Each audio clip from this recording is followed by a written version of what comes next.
Plane violates presidential airspace. What happens next shocks the world. High above the eastern seaboard, the morning sun painted strokes of amber across Flight 273's wings as it cruised at 35,000 feet. Captain James Carlisle settled into his seat, the familiar hum of the engines a comforting presence he'd known for over 2 decades. He glanced at his co-pilot, Laura Finch, who was methodically checking their instruments with the precision that had quickly earned her respect among her peers, despite being relatively new to commercial aviation. "I swear," Carlisle mused, adjusting his headset, "if I have to eat another one of those rubber omelets they call breakfast, I might just pack my own cooler next time." His weathered face crinkled with amusement as Laura rolled her eyes, a small smile playing at the corners of her mouth. It was just another routine flight from New York to Miami, the kind they'd done countless times before. The passenger cabin behind them buzzed with the quiet energy of morning travelers. A businessman in 14C tapped away at his laptop, while an elderly couple in the emergency row shared sections of their newspaper. A young mother walked the aisle, gently bouncing her sleeping infant, earning appreciative glances from fellow passengers for keeping the baby so quiet. Carlisle had always loved these morning flights. The air was usually clearer, the skies less crowded, and there was something peaceful about watching the world wake up from 35,000 feet. He'd chosen this route specifically because it reminded him of his early days as a pilot, when everything about flying still felt like magic. The first 40 minutes passed without incident, the kind of smooth sailing that experienced pilots both appreciated and approached with healthy caution. Laura had just finished logging their position when the first anomaly appeared, a small blip on their radar screen that shouldn't have been there. "That's odd," Laura muttered, her fingers dancing across the control panel. "Captain, are you seeing this?" Carlisle leaned forward, his jovial demeanor fading as he studied the display. The signal pulsed steadily, like a heartbeat they couldn't explain. "Run a diagnostic," he instructed, though he could tell from Laura's expression that she was already ahead of him. The next few minutes were filled with the quiet tension of 2 professionals working through a problem. Laura attempted to recalibrate the system while Carlisle maintained their course, both of them hoping it was just another quirk of the aging aviation infrastructure they'd learned to work around. But something felt different this time. The signal grew stronger, more insistent, like a warning they couldn't ignore. Carlisle's hand hovered over the radio, his instincts telling him to check in with air traffic control. 20 years in the cockpit had taught him to trust those instincts. "New York Center, this is Flight 273, requesting verification of our current position and heading." The response came back almost immediately, but the controller's voice carried an edge that made both pilots sit up straighter. "Flight 273, be advised you are deviating from your assigned route. Current trajectory shows potential incursion into restricted airspace. Immediate course correction required." Carlisle felt his stomach tighten. Restricted airspace was nothing new, pilots dealt with it all the time. But something in the controller's tone suggested this wasn't just another military exercise or weather deviation. Laura was already pulling up their navigation displays, cross-checking their position against their flight plan. "James," she said, dropping the formal captain in her concern, "we're heading straight for a presidential no-fly zone." The words hung in the air, like a physical presence. Presidential airspace was the most heavily protected in the country, a moving bubble of security that surrounded the commander-in-chief wherever they went. Violating it wasn't just a mistake, it was potentially catastrophic. Carlisle's mind raced through his options. They needed to turn, needed to get clear of this restricted zone before things escalated. His hands moved to adjust their heading, but something felt wrong. The controls weren't responding with their usual precision. The radio crackled again, this time with a different voice, clipped, military, authoritative. "Flight 273, you are in restricted airspace. Turn back immediately or face consequences." The message was clear, the threat unmistakable. Laura's face had lost some of its color, but her hands remained steady as she worked through their procedures. She'd trained for emergencies, had run countless simulations, but this was different. This was real, and the stakes were higher than anything in her training. Carlisle keyed his radio, keeping his voice level despite the adrenaline coursing through his system. "Copy that, Control." attempting to adjust course now. He turned to Laura, speaking in the measured tones of someone trying to keep panic at bay. "Get on the horn with company. Something's not right with our navigation system." Outside, the morning sun continued to paint its golden patterns across their wings, oblivious to the drama unfolding in the cockpit. Behind them, passengers continued their mundane activities, unaware that their routine flight was about to become anything but ordinary. A former Air Force officer in business class was the first passenger to notice something amiss. The flight tracking app on his tablet showed their position drifting off course, and years of military experience told him this wasn't normal. He glanced out his window, scanning the horizon with practiced eyes, looking for signs of what he hoped he wouldn't see. In the cockpit, Carlisle and Laura worked with the quiet intensity of professionals who understood the gravity of their situation. Every second brought them closer to a confrontation they desperately wanted to avoid, while somewhere below, in a secured location, the President of the United States was about to become aware of the drama unfolding in the skies above. The morning that had started so routinely was about to become one of the most intense experiences of their lives, and the next few minutes would test everything they knew about flying, about courage, and about keeping cool under pressure. The real question wasn't just whether they could avoid disaster. It was whether they could figure out why their plane seemed determined to fly them into it. The first sign of military intervention came as twin shadows on the horizon, barely visible against the morning sky. The F-22 Raptors approached with purposeful grace, their presence both reassuring and terrifying. In the cockpit, Laura's gasp was barely audible over the constant stream of radio communications, but Carlisle caught it. He'd seen that look before, the moment when a pilot realizes they're no longer just dealing with a technical problem, but a potential catastrophe. Down below, in the windowless confines of Eagle's Nest, Major General Quinn strode across the command center with measured steps that belied his internal tension. Dozens of screens flickered with real-time data, each one telling a different part of the same worrying story. Flight 273 wasn't just off course. It was heading directly toward one of the most sensitive security zones in American airspace. "Status report," Quinn barked, his voice carrying across the hushed room. Junior officers scrambled to provide updates, their voices overlapping in a carefully choreographed dance of military precision. "Sir, Flight 273 is still on intercept course. Transponder shows clean, no signs of hijacking or distress codes. Commercial flight out of New York, sir." Captain James Carlisle commanding. 23 years experience, spotless record. F-22s have made visual contact. No unusual activity observed from the aircraft. Quinn absorbed the information with the practiced ease of a man who'd spent decades making split-second decisions. But something about this situation felt off. Commercial pilots didn't just blunder into presidential airspace, especially not veterans like Carlisle. Back in the cockpit of Flight 273, Carlisle and Laura were fighting their own battle with technology. The autopilot system, usually their reliable partner, had become their adversary. Every attempt to alter course met with resistance, as if some invisible hand were guiding them toward their forbidden destination. "Nothing's responding," Laura reported, her fingers flying across the controls. "It's like the system's locked us out completely." She paused, a new thought striking her.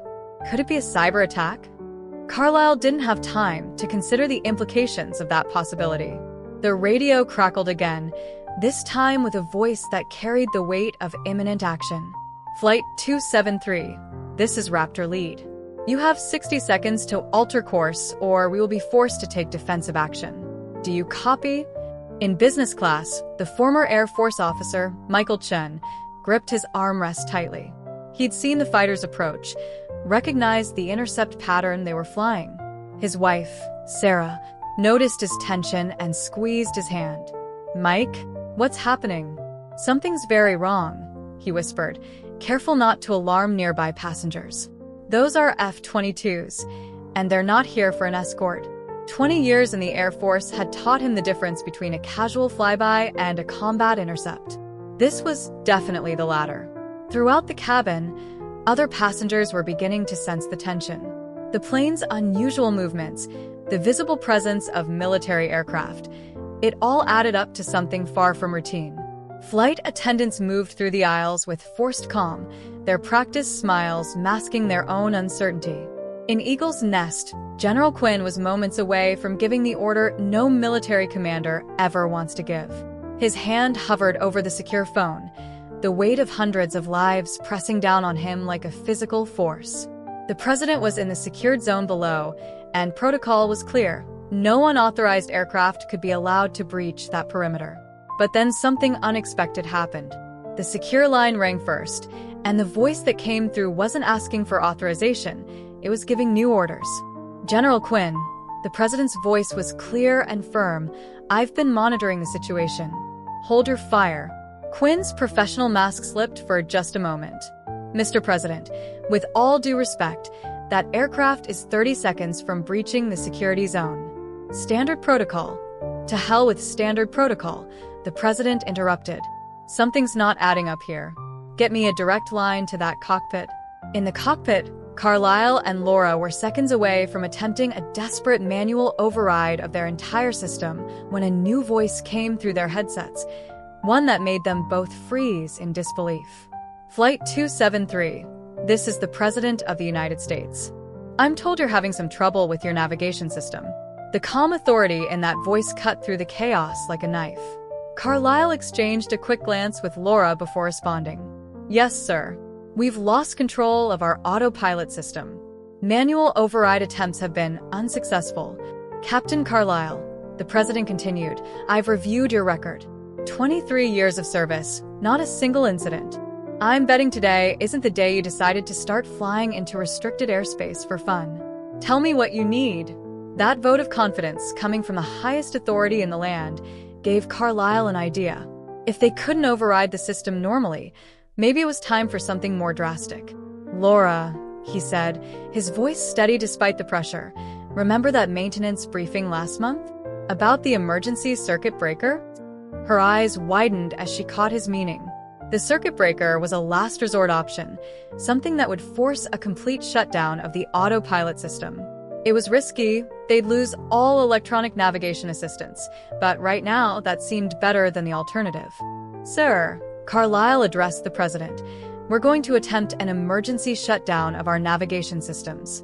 Request the F-22s maintain their distance in case of sudden course changes. Granted, the president replied. General Quinn, give them room to maneuver. Laura reached for the emergency panel, her hand steady despite the stakes. One pull of that breaker would either save them or leave them completely vulnerable. She looked at Carlisle, waiting for his signal. Do it, he nodded.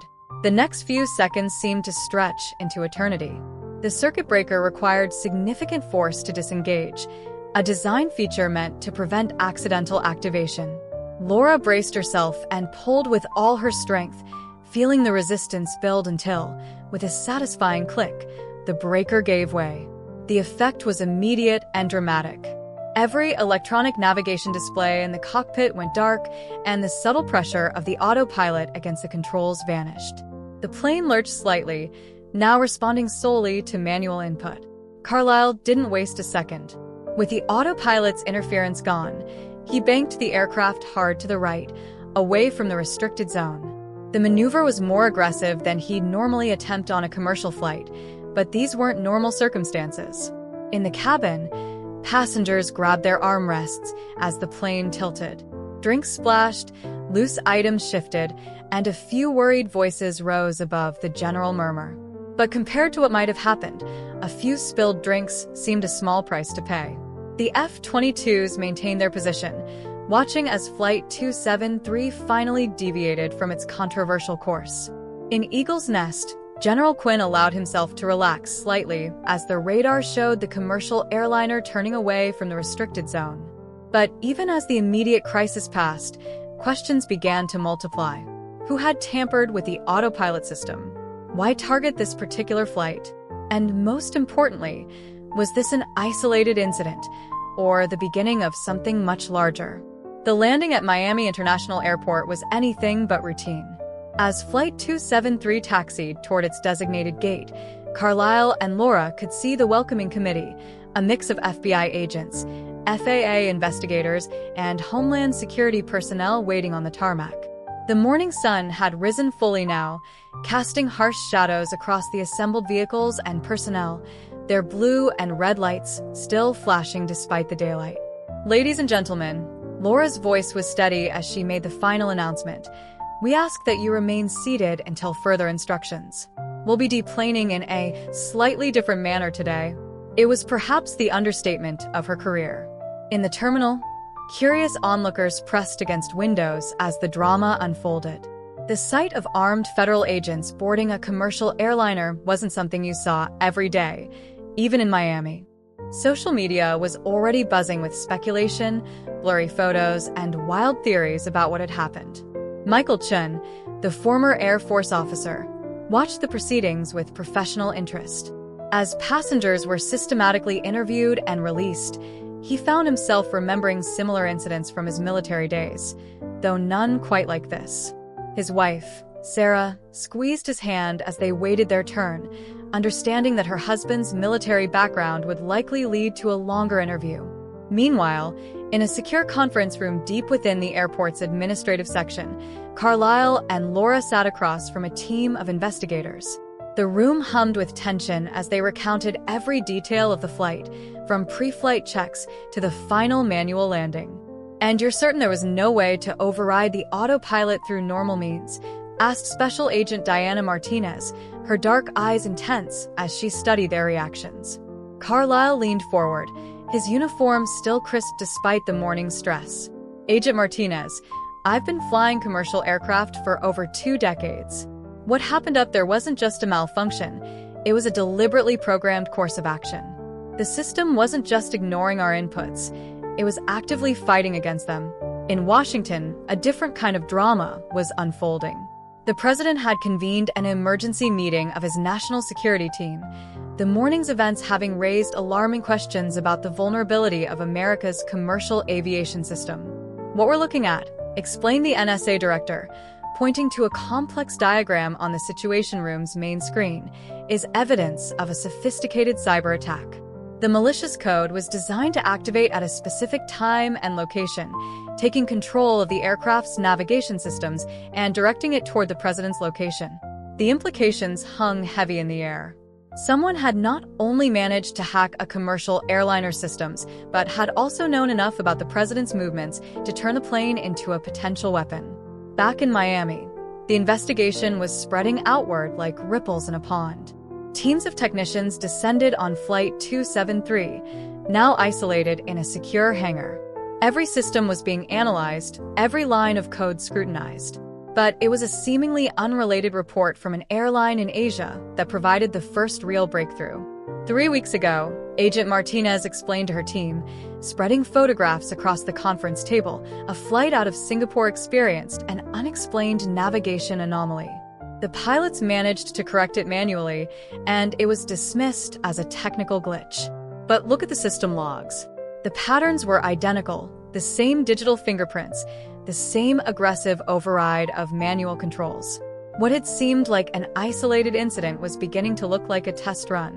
As night fell over Miami, the investigation took another turn. A junior analyst, working through reams of data, noticed something strange in the maintenance records of several airlines. Small, unauthorized software updates had been installed during routine maintenance checks. The updates appeared legitimate at first glance, bearing all the proper digital signatures, but deeper analysis revealed a hidden payload, dormant code waiting to be activated.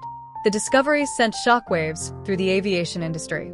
Airlines worldwide began emergency inspections of their fleets, searching for similar unauthorized modifications. The cost was enormous, but the alternative, leaving potentially compromised aircraft in service, was unthinkable. In the days that followed, the story of Flight 273 dominated global headlines. Speculation ran rampant about who might be behind the attack. State-sponsor hackers? Terrorist organizations? A rogue group of cybercriminals? Each theory seemed plausible, and each had its passionate supporters in the media. For Carlisle and Laura, the aftermath was a blur of debriefings, interviews, and accolades.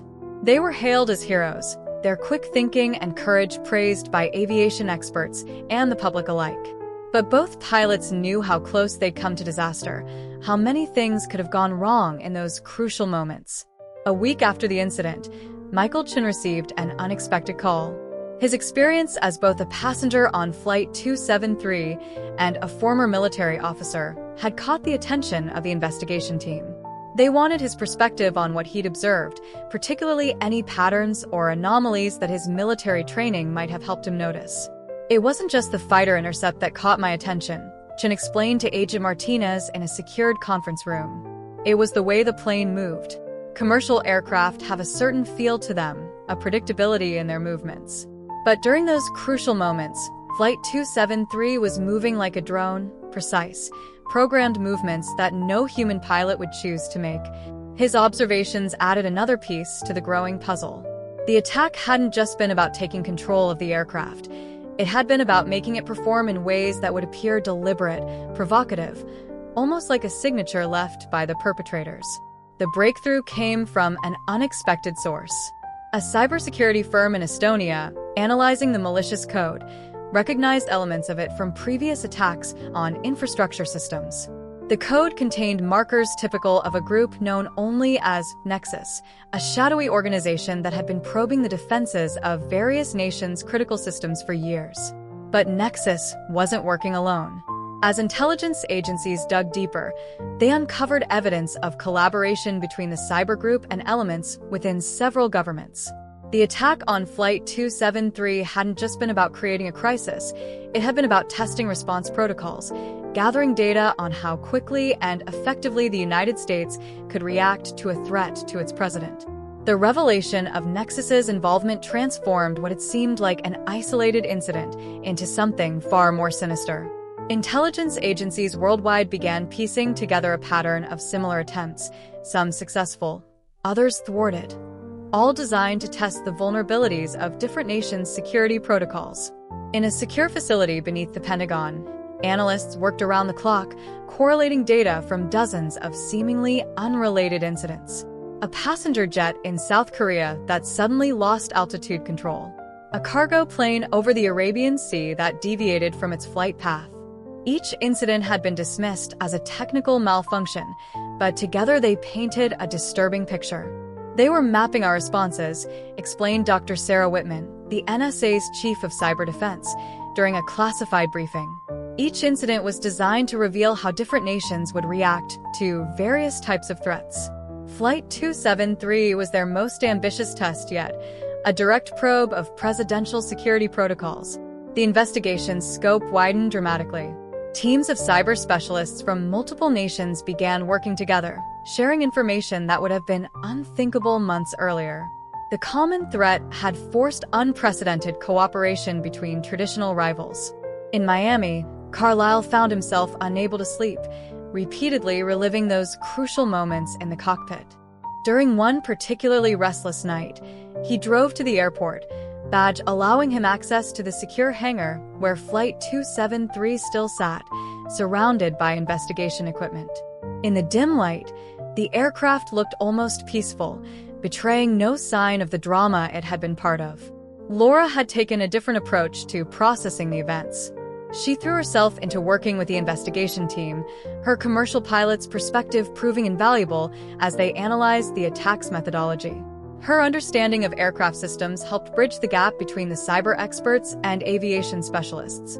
The genius of it was its simplicity, she explained during one briefing session. They didn't need to control every system, just the autopilot. They knew that in modern aviation, we rely so heavily on automated systems that tampering with just one could create a crisis. The investigation's findings led to immediate changes in aviation security worldwide. Airlines implemented new protocols for software updates, requiring multiple layers of verification. Maintenance procedures were overhauled, with special attention paid to electronic systems. The cost was enormous, but as one airline executive put it, the cost of doing nothing would be infinitely higher. Michael Chen's military experience proved crucial in another way. His observation about the aircraft's drone-like movement patterns led investigators to examine military drone programming. The similarities were striking. Whoever had designed the attack had intimate knowledge of military aviation systems. 6 months after the incident, a joint task force finally traced the attack to its source. In a coordinated operation spanning 3 continents, law enforcement agencies moved simultaneously against multiple targets. The raids revealed a network more extensive than anyone had imagined, a coalition of rogue military officers, disaffected intelligence operatives, and cybercriminals, all working together to probe the world's defenses. The masterminds behind Nexus had created a marketplace for vulnerabilities, selling information about security weaknesses to the highest bidders. Flight 273 had been meant to demonstrate their capabilities, a proof of concept to potential buyers interested in compromising aviation systems. For Carlisle and Laura, the resolution brought mixed emotions. The knowledge that they had helped expose a global threat provided some comfort, but the realization of how close they'd come to disaster was sobering.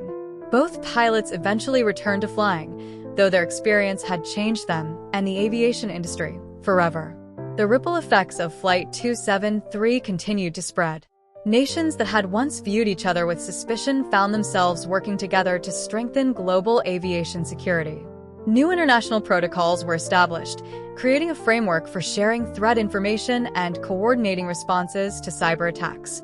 In the end, Flight 273 became more than just a near disaster. It became a turning point in the history of aviation security. The incident demonstrated both the vulnerability of modern aircraft systems and the resilience of those tasked with protecting them. A year after the incident, Carlisle stood at a podium in Washington, addressing a conference on aviation security. Looking out at the assembled experts, pilots, security specialists, government officials from dozens of nations, he saw not just colleagues, but partners in an ongoing battle to keep the skies safe. What happened on Flight 273 wasn't just about one plane or one president or even one nation, he concluded. It was about our shared vulnerability and our shared responsibility. In showing us how vulnerable we were, it also showed us how strong we could be when we worked together. As he finished speaking, his eyes met Laura's in the audience. They shared a knowing look, one that spoke of shared experience and understanding. The morning they had expected to be routine had changed not just their lives, but the very nature of aviation security. And while the skies might never be completely secure, they were safer now because of what they had learned from those terrifying moments above the eastern seaboard. The story of Flight 273 would be studied for years to come, its lessons incorporated into pilot training programs and security protocols worldwide. But for those who had lived through it, the pilots, the passengers, the investigators, and the countless others who had worked to uncover the truth, it would always be more than just a case study. It was a reminder of how quickly ordinary moments could become extraordinary, and how the response to crisis could bring out the best in people across borders and boundaries. In the end, what had begun as a routine flight from New York to Miami had become a catalyst for change, a moment that reminded the world that in an age of increasing technological dependence, human judgment, courage, and cooperation remained the most vital elements in keeping the skies safe. Disclaimer: this channel does not support or tolerate any form of discrimination, racism, prejudice, or violation of human rights. The stories presented here are original and created by the author with the aim of promoting reflection, awareness, and dialogue. All content is developed with respect for diversity and the dignity of all people.